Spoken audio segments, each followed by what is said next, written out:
एकटी मुलगी संधी नव्हे तर जिम्मेदारी समजा.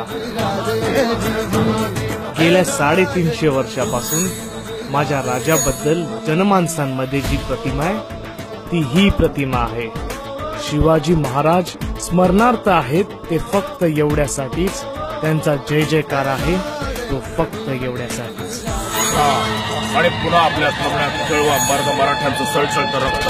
तलवार नाच धरणी है सफेद